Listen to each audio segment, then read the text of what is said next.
Thank you so much for joining us for the morning news on Prime TV today, the 10th of June 2026. We look at the headlines. Late Paramount Chief Mpezeni IV of the Ngoni-speaking people of Eastern Province has been laid to rest with President Hakainde Hichilema describing and the DNA test has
early in the morning, fire on the stove, love in a pie, that's the life we know.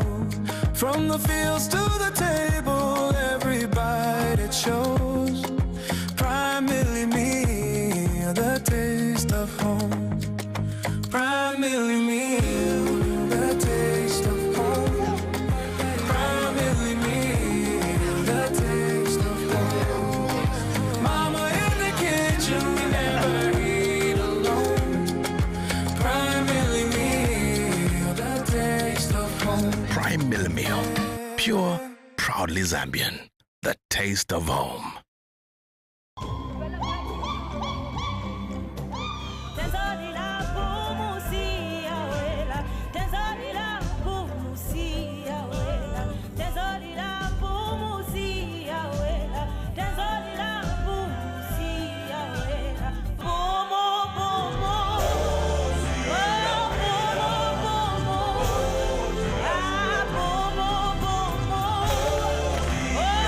To know where we're going, we must remember where we're coming from.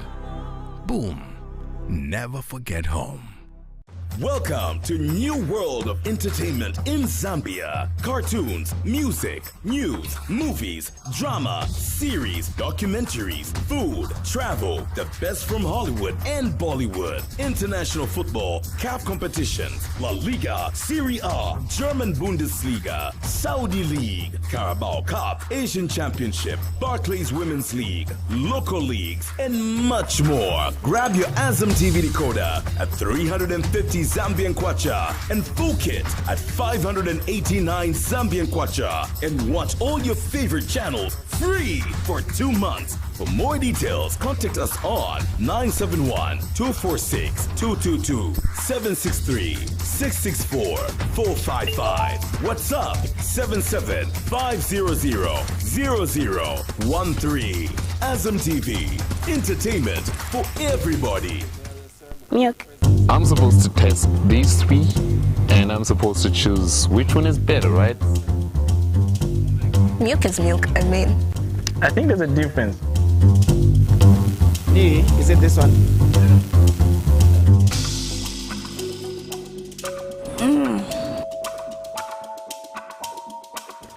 I think E, ni best E.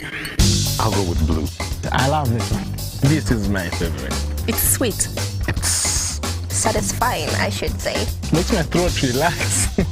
More richer. This is how milk is supposed to taste. That's excellent. I don't even know the name, but I love it. Wow.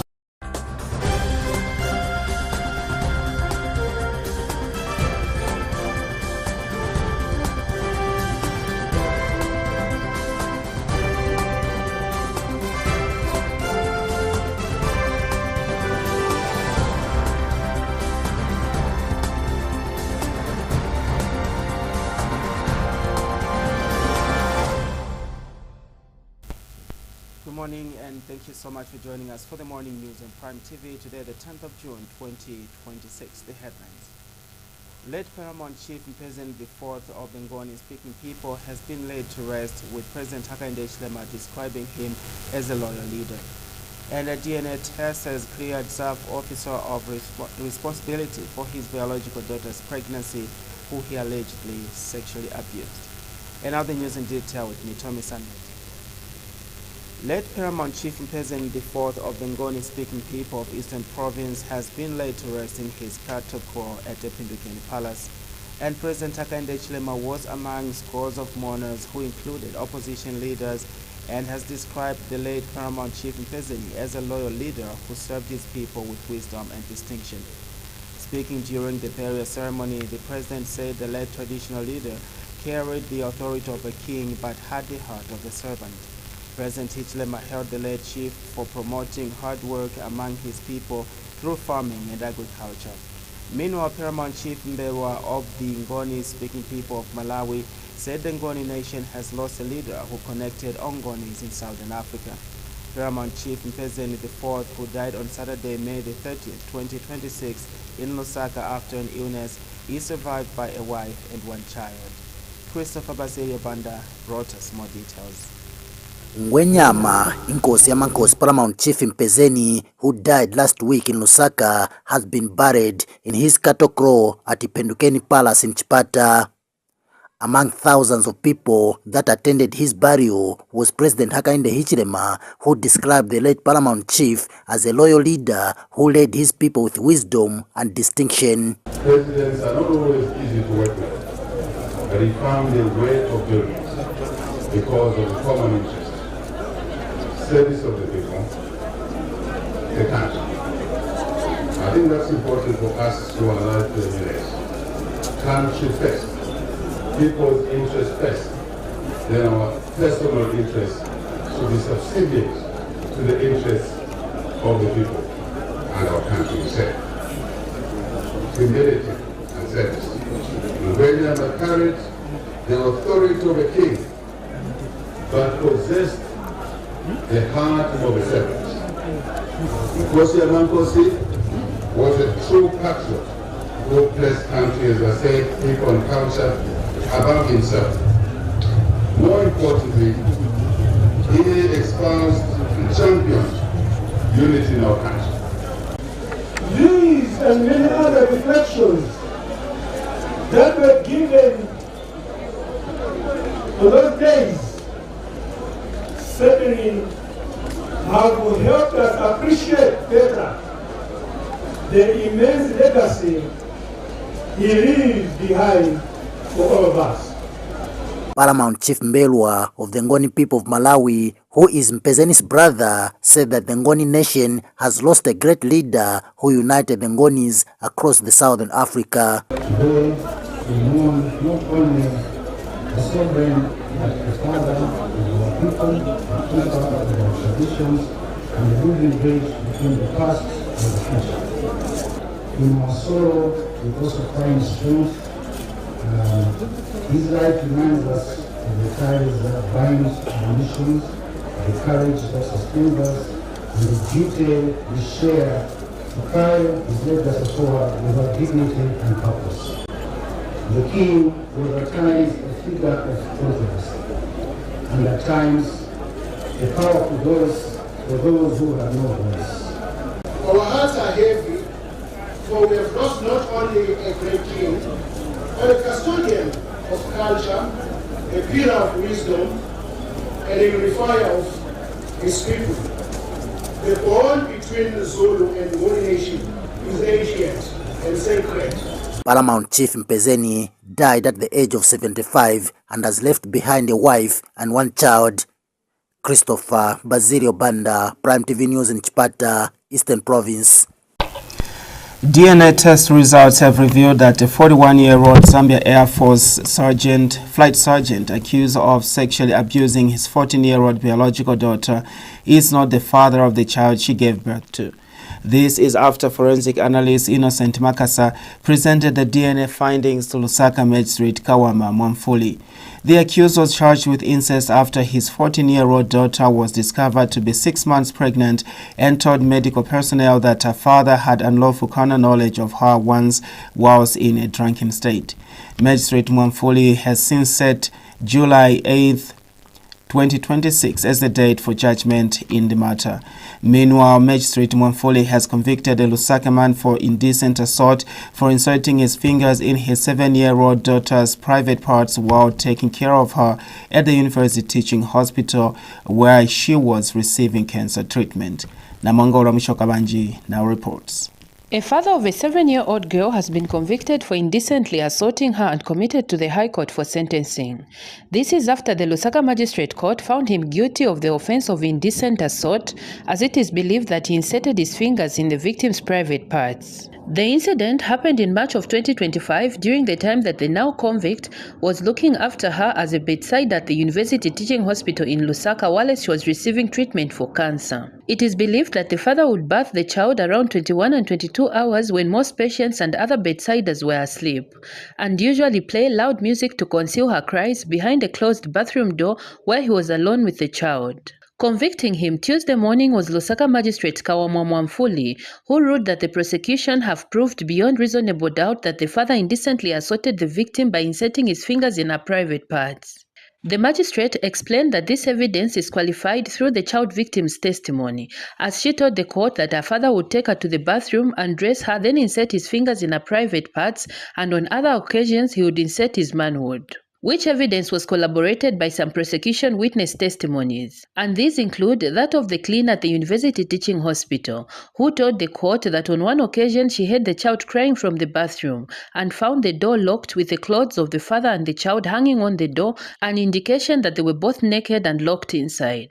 Further, that the evidence of the medical doctor who examined the child found her vaginal opening to be larger than normal for a child her age, which comparison is likely linked to possible sexual assault. Further, the court has found the said father not guilty for sexual intercourse against his daughter, as there was not enough evidence incriminating him, and only convicted him for indecent assault. Meanwhile, Magistrate Mwamfuli has set July 8, 2026 as the date for judgment in a matter where a 47-year-old Zambia Air Force officer is charged with incest involving his 14-year-old daughter. The father was charged with incest after his daughter was discovered to be pregnant and told medical personnel that her father had unlawful carnal knowledge of her once whilst in his drunken state. When the matter came up Tuesday morning, the accused person closed his defense with a forensic analyst, Innocent Makasa, testifying that he is not the father to the child born by the 14-year-old victim. However, explaining that the paternity test showing that he is not the father does not translate to that sexual intercourse might not have happened, as not all sexual intercourse usually result in pregnancy. Makasa submitted his report findings before the court to be used as part of evidence in this matter, and in his submissions given orally, the accused person told the court that the evidence by the forensic analyst has showed that he is not the father of the child born from his 14-year-old daughter, thereby disqualifying her earlier statement that he was responsible. Magistrate Mwamfuli has since set 23rd of June 2026 as the date for the state to submit their written submissions, and also set 8 July 2026 as the date to render judgment in this matter. Reporting for Prime Television News, Namangolo Mshokabanji. Community Action Against Corruption CAAC has expressed concern that the political violence being witnessed in some parts of the country, if allowed to escalate, has the potential to lead to voter apathy in the August 13th general election. CAAC Executive Officer Brighton Tembo is therefore appealing to stakeholders, especially political players, to intensify peace-building initiatives to stop the violence from escalating. Speaking in an interview with Prime Television News, Mr. Tembo says political violence undermines the foundation of democracy as it has the potential to negatively affect the credibility of the election outcome. He has also appealed to the Zambia Police Service to demonstrate a serious, non-selective approach when dealing with perpetrators of political violence. We have more details in this report. As the environment becomes more politically charged ahead of the August 13 general election, Community Action Against Corruption, CASC, has called on stakeholders to denounce forms of violence that have the potential to undermine democracy. Sporadic build-up of political violence must be stopped and denounced by all political stakeholders and Zambians in general. Because, when there is political violence results into intimidation where it undermines the credibility of any given election, because it will make people to fear to participate in their democratic right by casting a vote, which can result into apathy. Then the political candidates will have problems reaching out to the people with their political messages. So in this case, you can see that some people with corrupt minds will take advantage of this situation, and they may find themselves in political offices. And since these people will have their corrupt minds, they may just transplant their corrupt behavior into government offices.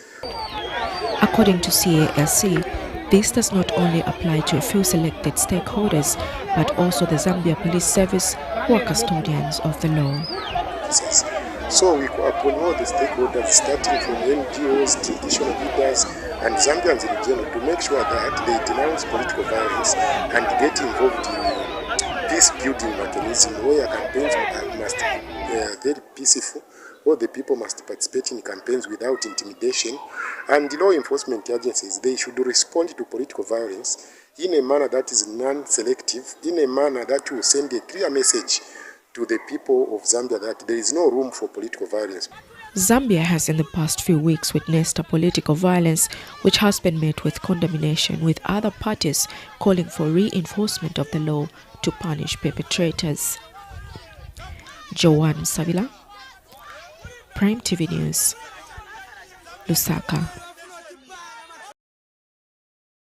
Vice President W.K. Mutalena Lumango has reaffirmed the government's commitment to achieving the aspirations of Zambia's Vision 2030 and the Sustainable Development Goals SDGs, describing the water and sanitation sector as a critical driver of inclusive, sustainable and resilient development. Speaking in Lusaka during the official opening of the 14th Zambia Water Forum and Exhibition Zawafe, Mrs. Nalumango said the government remains fully committed to supporting the sector as a key enabler of national development and economic transformation. She has highlighted several measures being implemented to improve access to safe water and sanitation services across the country, including the zero rating of tax on water treatment chemicals. The Vice President says the policy has helped to reduce operational costs for water utilities and contributed to making safe drinking water more affordable for citizens.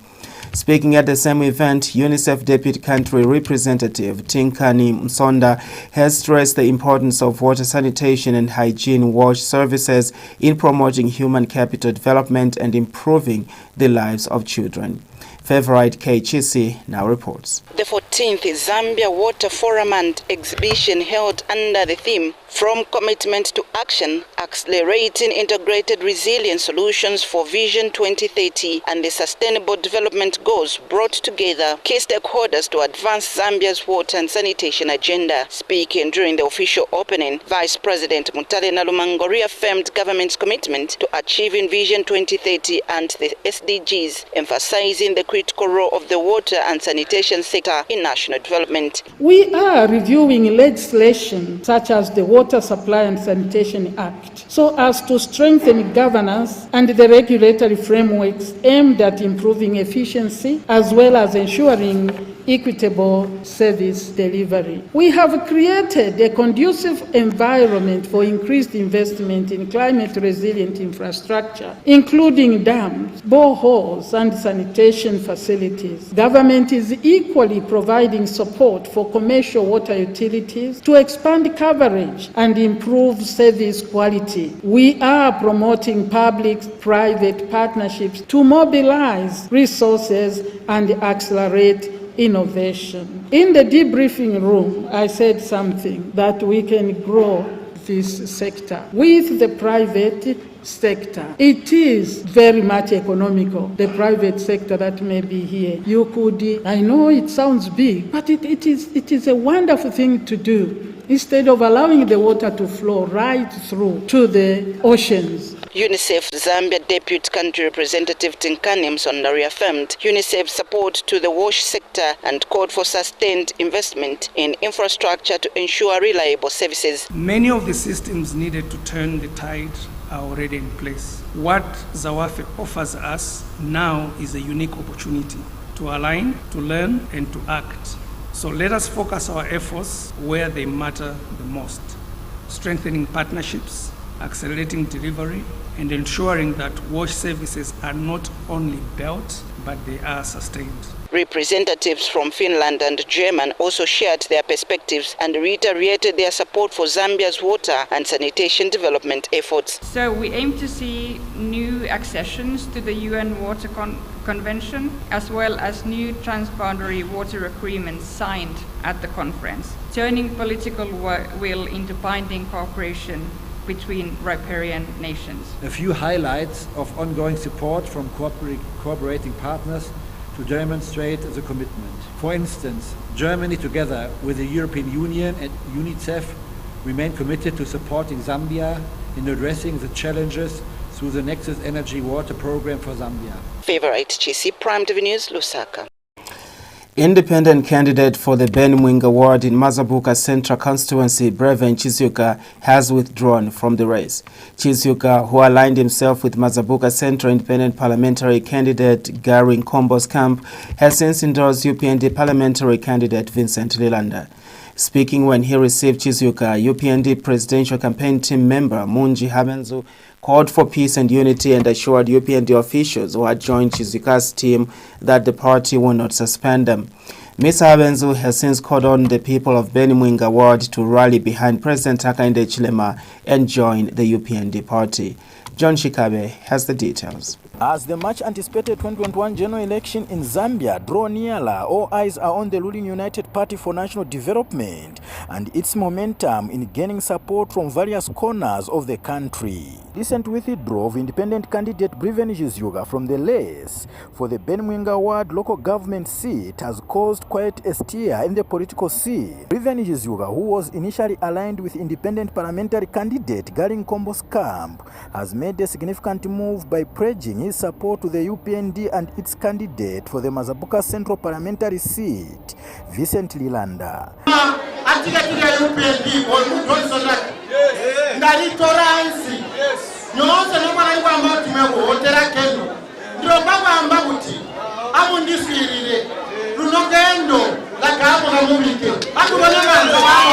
This unexpected move has been met with excitement by UPND and its supporters.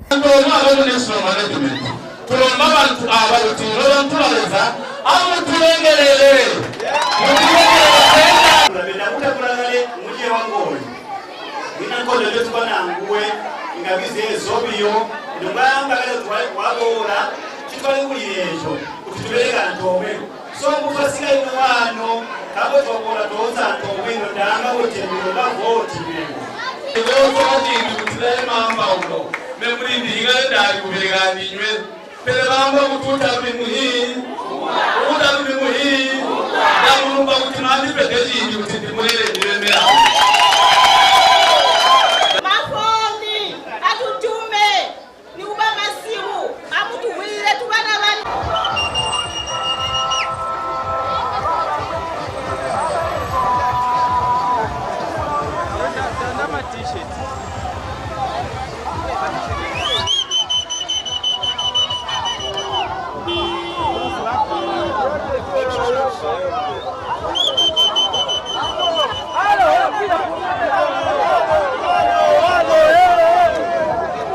In a show of solidarity, the UPND's presidential campaign team member Munji Habenzu welcomed his Yuga into the party with open arms.